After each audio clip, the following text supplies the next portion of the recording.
मी माझ्या मैत्रिणीच्या मुलीचे लग्न माझ्या मोठ्या मुलाबरोबर केलं। तेव्हा लग्नाच्या पहिल्या रात्री माझ्या मुलाने तिला घटस्फोट दिला। मी रागात येऊन त्याला घरातून बाहेर हाकलून दिले। आता मी त्या मुलीचे लग्न माझ्या लहान मुलासोबत केलं, परंतु माझ्या दुसऱ्या मुलाने पण लग्नाच्या पहिल्या रात्री तिला घटस्फोट दिला। मी यामागचे गुपित जाणून घेण्यासाठी माझ्या तिसऱ्या मुलाचे लग्न त्या मुलीबरोबर केलं आणि मी स्वतः नवरदेवाच्या जागी त्या रूममध्ये गेले। त्यावेळी माझ्या पायाखालून जमीनच सरकली जेव्हा तिसऱ्या मुलाने त्या रूममध्ये येताच। माझं नाव श्वेता आहे, मी नेपाळची रहिवासी आहे। मी माझ्या आईवडिलांची एकुलती एक मुलगी आहे। माझे लग्न एका चांगल्या आणि श्रीमंत घरात झाले होते। माझ्या सासरचे लोक खूप चांगले होते। मी दररोज सकाळी फिरायला जात होते। माझी सासू पण माझ्यासोबत यायची, परंतु काही वेळ चालल्यानंतर त्या दुसऱ्या रस्त्याने जात होत्या आणि 1 तासानंतर वापस माझ्याजवळ यायच्या। माझी सासू नेहमी कोणत्या तरी विचारात हरवलेली वाटत होती। त्या घरात जास्त कोणाशी बोलत नव्हत्या, नेहमी शांत शांत राहत होत्या। काहीतरी नक्कीच होतं, त्यामुळे त्या मनातल्या मनात झुरत होत्या। मी प्रयत्न करत होते त्यांनी मला त्यांच्या मनातील गोष्ट सांगावी, परंतु त्या मला काहीच सांगत नव्हत्या। मी एका शाळेत शिक्षिका होते। एका दिवशी दुपारच्या वेळी जेव्हा मी शाळेतून घरी वापस येत होते, तेव्हा मी माझ्या सासूला एका तुरुंगाच्या बाहेर थांबलेलं पाहिलं। त्या रोडच्या दुसऱ्या बाजूला होत्या आणि मी दुसऱ्या बाजूला। जोपर्यंत मी रोड क्रॉस केला तोपर्यंत त्या तुरुंगाच्या आत गेल्या होत्या। मी गेटवरील वॉचमनला विचारले, तेव्हा ते म्हणाले, त्या नेहमी इकडे येतात। मी तिकडे थांबून माझ्या सासूची वाट पाहत होते। आज मला माझ्या सासूला त्यांच्या गप्प राहण्याचे कारण विचारायचे होते। मला जाणून घ्यायचं होतं शेवटी काय कारण असेल या सर्व गोष्टींचं। 2 तासानंतर जेव्हा माझी सासू तुरुंगातून बाहेर आली, तेव्हा मला तिकडे पाहून त्या घाबरून गेल्या। मी त्यांना विचारले, आई तुम्ही इकडे काय येतात? कोणाला भेटायला येतात? प्लीज मला सांगा, मला जाणून घ्यायचं आहे। मी तुम्हाला असं त्रासात नाही पाहू शकत। माझी सासू मला म्हणाली, तू घरी चल, मी तुला सर्व काही सांगते। आम्ही दोघी घरी आलो आणि आमच्या सासूबाईंच्या रूममध्ये बसलो। नंतर माझी सासू मला त्यांची गोष्ट सांगत होती। त्या म्हणाल्या, माझं एक श्रीमंत घरातील मुलाशी लग्न झालं होतं। माझे पती माझ्यावर खूप प्रेम करत होते। मी माझ्या परिवारात सर्वात मोठी सून होते, त्यामुळे घरातील सर्व लोक माझा आदर करत होते आणि माझे म्हणणे सर्वजण ऐकत होते। याचे कारण म्हणजे आमच्या संपूर्ण कुळात मीच मुलांना जन्म दिला होता, नाहीतर सर्वांना मुली होत्या। माझे 6 मुलं होते, मला मुलगी नव्हती। मला मुलीची आवड होती, परंतु देवाने माझ्या नशिबात मुलांनाच लिहिलं होतं। मी विचार करत होते माझं पहिलं मूल मुलगी असावी, परंतु देवाने माझी इच्छा पूर्ण केली नाही। माझा लहान मुलगा अजून 1.5 वर्षाचाच होता। देवाने माझ्या पतीला माझ्यापासून हिसकावून घेतले। माझ्या मुलाच्या वयात जास्त फरक नव्हता, सर्व सोबतच तरुण होत होते।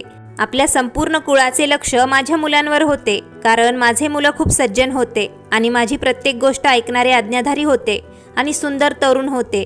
मी त्यांच्यावर चांगले संस्कार केले होते। मला माझ्या संस्कारावर खूप अभिमान वाटत होता। माझा सर्वात लहान मुलगा 14 वर्षाचा होता। जेव्हा माझी मैत्रीण माझ्या घरी आली, तेव्हा तिची मुलगी 11 वर्षांची होती आणि ती दिसायला अतिशय सुंदर आणि निष्पाप होती। आमची सध्या परिस्थिती खराब झाली आहे। आता आमच्याकडे काहीच पैसे राहिले नाहीत। आम्ही आमच्या मुलीचे पालनपोषण करू शकत नाही, त्यामुळे हिला तुमच्याजवळ सोडण्यासाठी आले आहे। तुला पण मुलीची अपेक्षा होती ना? आजपासून ही तुझीच मुलगी आहे। तू हिला आजपासून तुझी मुलगी असल्याप्रमाणे तुझ्याजवळ ठेवून घे। तिची मुलगी मला लहानपणापासूनच खूप इनोसंट वाटत होती। मला मुलगी नव्हती, त्यामुळे मी तिला माझ्या मुलीप्रमाणे समजत होते आणि आता तिला मी माझी मुलगी बनवून माझ्या घरी ठेवले होते। ती दिवसभर माझ्या घरात सर्व ठिकाणी इकडे तिकडे फिरत राहायची, माझ्या मागे पुढे पळत राहायची। तिचे सर्व काम ती स्वतः तिच्या हाताने करत होती आणि ती मला काकू म्हणत होती। मला तिच्यावर माझी मुलगी असल्यासारखं प्रेम झालं होतं। माझ्या घरात तिच्या पावलाने लक्ष्मी आली होती। तिच्या येण्याने मी अतिशय आनंदात होते। असेच दिवस निघून जात होते। अचानक एका दिवशी तिचे वडील घरी आले आणि म्हणत होते, माझी मुलगी मला वापस पाहिजे। जर तुम्हाला हिला तुमच्याजवळ ठेवायचं असेल तर तुम्ही तिच्या नावावर काही प्रॉपर्टी हस्तांतरित करा, कारण माझी मुलगी भविष्यात तिच्या पायावर उभा राहू शकेल। मला तिच्यावर आईप्रमाणे प्रेम झाले होते। आता मला तिच्यापासून वेगळं होणं अशक्य होतं, त्यामुळे माझे 2 प्लॉट मी तिच्या नावावर केले। प्लॉट नावावर केल्यानंतर तिच्या वडिलांना शांतता मिळाली आणि ते गप्प आमच्या घरातून निघून गेले। माझी मैत्रीण आणि तिचे पती नेहमी तनूला भेटण्यासाठी घरी यायचे आणि तनू पण कधी कधी त्यांच्या घरी त्यांना भेटायला जात होती। माझ्या मैत्रिणीची परिस्थिती अतिशय वाईट होती, त्यामुळे मी नेहमी तिच्या घरी पैसे पाठवत होते। माझे सर्व मुलं तनूला त्यांच्या सख्ख्या बहिणीसारखे प्रेम करायचे. तनूला सख्खी बहीण समजत होते. जेव्हा तनूचे लग्नाचे वय झाले तेव्हा मी तिच्यासाठी स्थळ पाहायला चालू केलं. तेव्हाच माझी मैत्रीण माझ्या घरी आली आणि मला म्हणाली, तू तनूवर एवढं प्रेम करतेस तर तिला नेहमीसाठी स्वतःजवळ का ठेवून घेत नाहीस? मी तिला म्हणाले, असे शक्य नाही. तेव्हा ती म्हणाली, तू तनुजाचे लग्न तुझ्या मोठ्या मुलासोबत कर, त्यानंतर ती नेहमीसाठी तुझ्यासोबत राहील. तिच्या या सल्ल्याने मला चकित केलं होतं. मी तर असा विचार कधीच केला नव्हता, कारण मी तनुजाला नेहमी माझ्या मुलांची बहीण समजलं होतं. परंतु माझ्या मैत्रिणीने मला सांगितले, मानलेले नाते कधीच सख्खे नसतात. ती त्यांची सख्खी बहीण नाही, त्यामुळे त्या दोघांचे लग्न करण्यात काहीच अडचण नाही. जेव्हा मी याबद्दल माझा मोठा मुलगा साहिल सोबत याबद्दल चर्चा केली तेव्हा तो माझं बोलणं ऐकून थक्क झाला. तो म्हणाला, आई, मी नेहमी तनुजाला माझी छोटी बहीण समजतो. मी तिच्याशी लग्न कसे करू शकतो? परंतु मी साहिलला या लग्नासाठी कसे तरी तयार केले. मी त्या दोघांचे लग्न झाल्यानंतर खूप आनंदात होते. मी विचार करत होते, चला चांगले झाले तनुजाचे लग्न माझ्या मुलासोबत झाले. जर अनोळखी मुलीला माझी सून बनवून आणले असते तर माहीत नाही ती कशी निघाली असती. चांगलं झालं, आता घरातील गोष्ट घरातच राहील. मी त्या दोघांना त्यांच्या रूममध्ये सोडून माझ्या रूममध्ये आले. आता मला माझ्या रूममध्ये येऊन थोडा वेळ झाला होता. तेव्हाच माझ्या मुलाच्या रूममधून ओरडण्याचे आवाज ऐकू आले. मी घाबरून बाहेर आले. देवाला माहीत काय झालं आहे. घरातून सर्व पाहुणे मंडळी बाहेर आले होते. माझ्या मुलाच्या रूमचा दरवाजा उघडलेला होता आणि तो चेअरवर बसलेला होता. तनुजा रूमच्या मधोमध उभा होती आणि खूप जास्त रडत होती. मी तिला विचारलं, तनू काय झालं आहे? तेव्हा तनूने मला काहीच उत्तर दिलं नाही. माझा मुलगा चेअरवरून उठून उभा राहिला आणि मला म्हणाला, आई, मी हिला घटस्फोट दिला आहे. मी हे ऐकून सुन्न झाले. घरातील सर्व नातेवाईक चकित होऊन पाहू लागले. असे काय झाले की नवीन नवरी रूममध्ये येताच स्वतःच्या पत्नीला घटस्फोट दिला असेल? मी माझ्या मुलाच्या साहिलच्या जोरात कानाखाली चापट मारली आणि म्हणाले, तू काय मूर्खपणा करत आहेस? तेव्हा तो म्हणाला, आई, मी खरोखर हिला घटस्फोट दिला आहे. मी माझ्या मुलाची कॉलर पकडली आणि त्याला विचारले, तू असे का केले? परंतु तो काहीच बोलला नाही. तो गप्प राहिला. मी रागात येऊन त्याला घरातून बाहेर हकलून दिले आणि म्हणाले, आजपासून तू माझ्यासाठी मरून गेला आहेस. त्या घरचे दरवाजे तुझ्यासाठी कायमचे बंद झाले आहेत. हे ऐकून माझा मुलगा घरातून बाहेर निघून गेला. परंतु त्याने मला कारण सांगितले नाही की त्याने त्याच्या पत्नीला घटस्फोट का दिला. मी तनूला विचारले तर ती म्हणाली, मला माहीत नाही. रूममध्ये येताच साहिल मला म्हणाला, तुझ्यासोबत लग्न करायचे नव्हते, त्यामुळे मी तुला घटस्फोट देत आहे. एवढं बोलून तनू ढसाढसा रडत होती. आमच्या संपूर्ण कुळातील लोकांनी आमच्या नावाची चेष्टा मस्करी करायला चालू केलं. मला स्वतःचा राग येऊ लागला. लोक माझ्या संस्कारावर प्रश्न करू लागले. माझी मैत्रीण पण तिकडेच उभा राहून हे सर्व पाहत होती. ती तिच्या मुलीसोबत रूममध्ये निघून गेली. जेव्हा मी माझ्या रूममध्ये आले तेव्हा मला या सर्व गोष्टींवर विश्वास बसत नव्हता. माझा इतका कर्तबगार आणि आज्ञाधारक मुलगा असा सर्वांसमोर माझा अपमान कसा करेल? परंतु त्याने त्याच्या पत्नीला घटस्फोट का दिला होता? मला आता याचे कारण जाणून घ्यायचे होते. दुसऱ्या दिवशी माझ्या मैत्रिणीच्या पतीने खूप जास्त गोंधळ घातला होता आणि म्हणत होता, तुझ्या मुलाने माझ्या मुलीचे आयुष्य खराब केले आहे. आता कोण माझ्या मुलीसोबत लग्न करणार आहे? आम्ही एवढे श्रीमंत नाहीत, त्यामुळे कुणी हुंड्याच्या लोभापायी माझ्या मुलीसोबत लग्न करेल. मला खूप अपमानित झाल्यासारखं वाटत होतं. माझ्या मुलामुळे मला लोकांचे बोलणे ऐकून घ्यावे लागत होते. परंतु काहीही असो, तो माणूस खरं बोलत होता. मी माझ्या मुलाला माझ्या आयुष्यातून आणि घरातून कायमचे काढून टाकले होते. त्यामुळे जेवढी शेती आणि प्रॉपर्टी आली होती त्याच्या हिश्श्याला, तेवढी मी तनूच्या नावावर केली. तिचे आई वडील तिला घेऊन जात होते, परंतु तनूचे माझ्यावर खूप प्रेम होते. त्यामुळे तिने तिच्या आईवडिलांना सांगितले, काकू माझ्या आई आहेत, आता मी काकूंजवळच राहणार आहे. घटस्फोट झाल्यानंतर तनू कधी कधी पार्कमध्ये फिरायला जात होती. मी पण तिला काहीच म्हणत नव्हते. मी विचार करत होते, कदाचित बाहेर गेल्यामुळे हिचे मन प्रसन्न होईल. ती मला दाखवण्यासाठी आनंदात राहत होती, परंतु मला माहीत होतं ती आतून खूप जास्त दुःखी आहे. कधी कधी मला तिची वर्तणूक विचित्र वाटत होती, परंतु मी त्याला दुर्लक्ष करत होते. मला वाटत होतं कदाचित धक्का बसला आहे म्हणून ती असं करत असेल. आता ती दिवसभर फोनवर बोलत होती. मला म्हणत होती मी आईसोबत बोलत आहे. कधी कधी ती माझ्या गळ्यात पडून खूप रडत होती.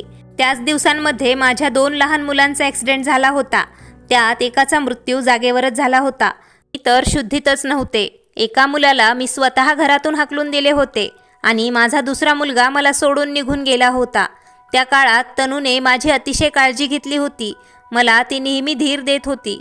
एके दिवशी माझी मैत्रीण माझ्या घरी आली आणि मला म्हणाली, तुझ्या दुसऱ्या मुलाचे लग्न तू तनूसोबत कर, तुला तिची आवश्यकता आहे. तिचे म्हणणे मला पटले, कारण तनूने माझी खूप काळजी घेतली होती. माझा मुलगा तनूच्या वयाचा होता. मी माझ्या मुलाला बोलवलं आणि त्याला विचारलं तेव्हा तो गप्प राहिला. काही वेळाने तो म्हणाला, माहीत नाही भैयाने तिला का घटस्फोट दिला होता, मी कसे तिच्याशी लग्न करू शकतो. परंतु मी म्हणाले, जर तू या लग्नाला नकार दिला आणि तनूसोबत लग्न केलं नाहीस तर तू माझं मेलेलं तोंड पाहशील. तो लग्नासाठी तयार झाला आणि त्याने तनूसोबत लग्न केले. तनू तर बिचारी निर्दोष मुलगी होती. तिने मला सांगितले होते, काकू तुम्हीच माझी आई आहात, तुम्ही माझे कोणत्या भिकाऱ्यासोबत लग्न करून दिले तरीही मी ते लग्न करेल. त्या दोघांच्या लग्नानंतर मी खूप आनंदात होते. विचार केला होता आता सर्व काही व्यवस्थित होईल, परंतु मनात कुठेतरी भीती वाटत होती. मी देवाला प्रार्थना करत होते सर्व व्यवस्थित व्हावं म्हणून, परंतु थोड्या वेळानंतर परत तेच सर्व झालं ज्याची मला भीती वाटत होती. माझ्या मुलाच्या रूममधून ओरडायचे आवाज ऐकू येत होते. मी पळत माझ्या मुलाच्या रूममध्ये गेले तेव्हा मला तेच सर्व पाहायला मिळालं जे या अगोदर मी पाहिलं होतं. दुसऱ्या मुलाने पण तनूला घटस्फोट दिला होता. मी त्याला कारण विचारलं तेव्हा तो मला काहीच न बोलता घर सोडून निघून गेला. ही गोष्ट माझ्या समजण्यापलीकडे होती. शेवटी असे काय घडले असावे ज्यामुळे माझ्या तनूला परत घटस्फोट देण्यात आला होता. परंतु मला लोकांसमोर अपमानित केलं होतं. सर्व लोक आमच्या घराबद्दल वेगवेगळ्या प्रकारे बोलत होते. म्हणत होते यांच्या मुलांना कोणाची तरी दृष्ट लागली आहे, ते एवढे कर्तबगार असून त्यांच्या आईला सोडून निघून जात आहेत. आता मला हे प्रकरण गंभीर वाटले. काहीतरी नक्कीच कारण असणार. यामुळे माझ्या दुसऱ्या मुलाने तनूला घटस्फोट दिला आहे. चूक कोणाची होती, माझ्या मुलाची का तनूची? मला हा विचार करून गरगरायला लागलं होतं. परंतु ही साधी सरळ गोष्ट नव्हती जेवढी वाटत होती. माझी अवस्था खूप जास्त खराब होत गेली. माझे 2 मुलं घर सोडून निघून गेले होते आणि एका मुलाला देवाने माझ्यापासून हिसकावून घेतले होते. आता माझा 3 नंबरचा मुलगा राहिला होता. सर्व आश्चर्याची गोष्ट होती, जेव्हा तनूचे आई वडील तिला नेण्यासाठी आले होते तेव्हा तिने त्यांच्यासोबत जायचे नाही असे सांगितले. परंतु आता ती जास्त वेळ तिच्या रूममध्ये बंदच राहायची आणि माझ्यासोबत पण जास्त बोलत नव्हती. एके दिवशी माझी तब्येत खूप बिघडली होती. मी माझ्या मुलासोबत हॉस्पिटलमध्ये गेले. वापस येताना मी माझ्या मुलाला म्हणाले, मला भूक लागली आहे, चल या हॉटेलमध्ये काहीतरी खाऊन घेऊया. आम्ही एका हॉटेलमध्ये गेलो. आम्ही तिकडे बसलो होतो तेव्हा मी माझ्या मोठ्या मुलाला तिकडे पाहिलं. तो एका मुलीसोबत बसलेला होता. त्या मुलीची पाठ आमच्याकडे होती, त्यामुळे मी त्या मुलीचा चेहरा पाहू शकले नाही.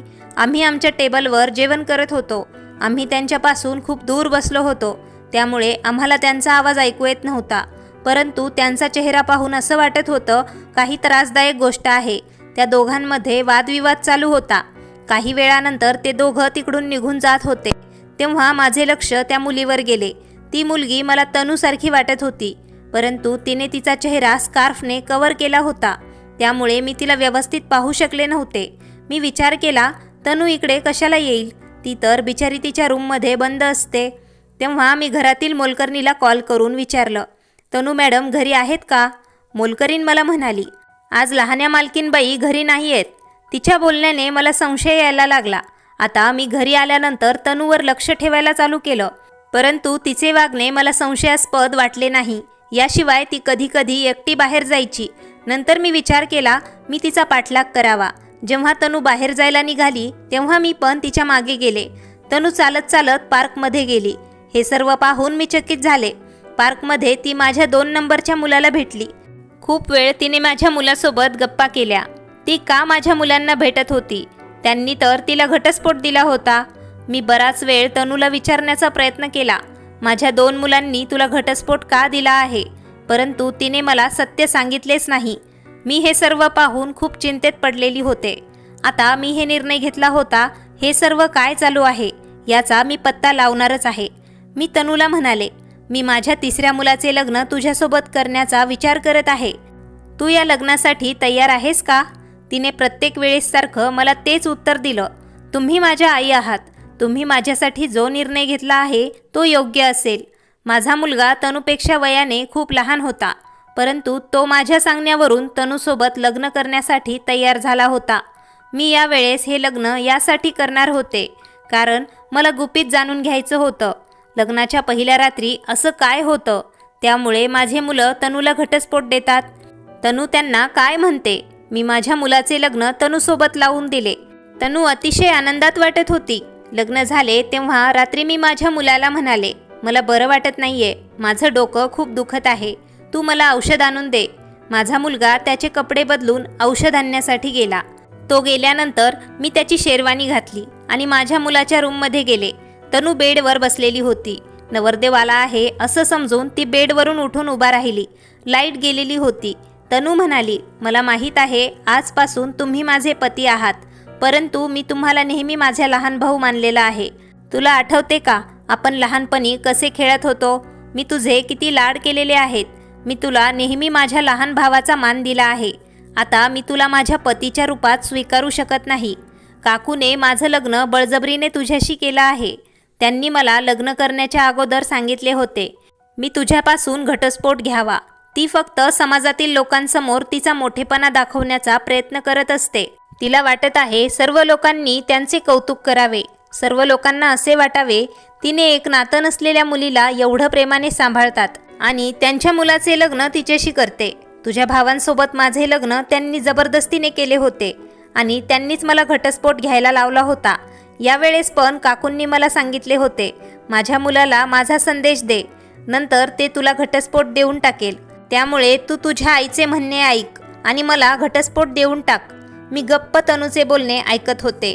ती परत म्हणाली, तुम्हाला विश्वास बसत नसेल तर तू माझ्या आईला विचारून घे. तनूने तिच्या आईला रूममध्ये बोलवले. तिची आई रूममध्ये आली आणि मला म्हणाली, विशाल, माझी मुलगी जे काही बोलत आहे ते सर्व काही खरं आहे. तिने तर नेहमी तुम्हा सर्वांना मनापासून भाऊ मानले आहे.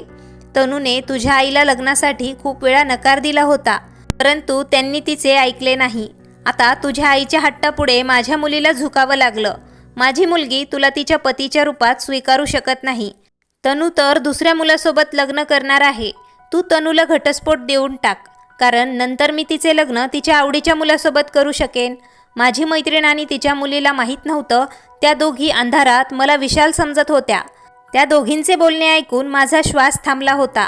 त्या किती पद्धतशीरपणे खोटं बोलत होत्या आणि माझी मैत्रीण पण या कट कारस्थानामध्ये सहभागी होती. ती अशा प्रकारे घटस्फोट माझ्या मुलांपासून घेत होती. तनूला मी माझ्या मुलीप्रमाणे समजले होते, परंतु त्या दोघी मायलेकी माझ्या विरोधात असे षडयंत्र रचतील याची मला कल्पना नव्हती. हे सत्य माझ्यासाठी खूप भयंकर होतं.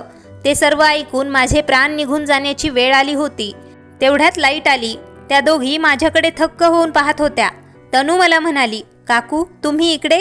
माझी मैत्रीण मला पाहून खूप चकित झाली होती. त्या दोघींनी विचार पण केला नव्हता माझ्या मुलाच्या जागेवर मी असेन.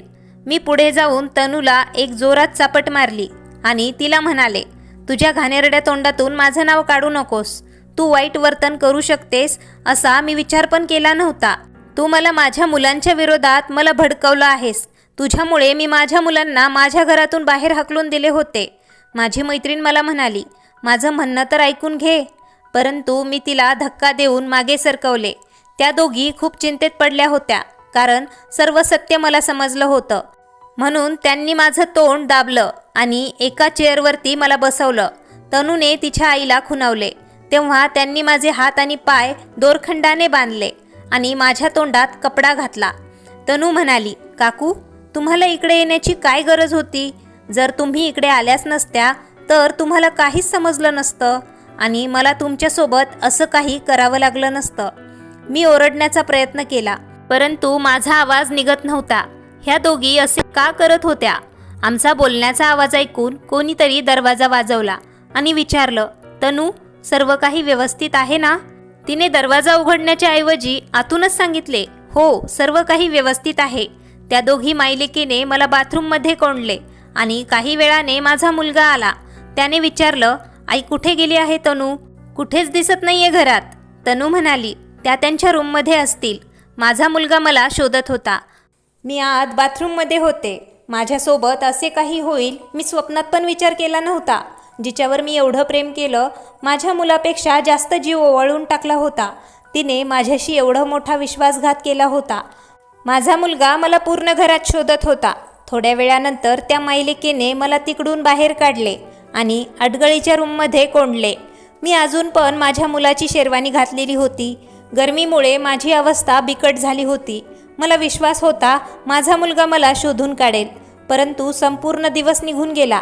आता मला तिकडे बंदिस्त होऊन 3 दिवस झाले होते. तनूने मला जेवण पण दिले नाही. भुकेने माझा जीव जाण्याची वेळ आली होती.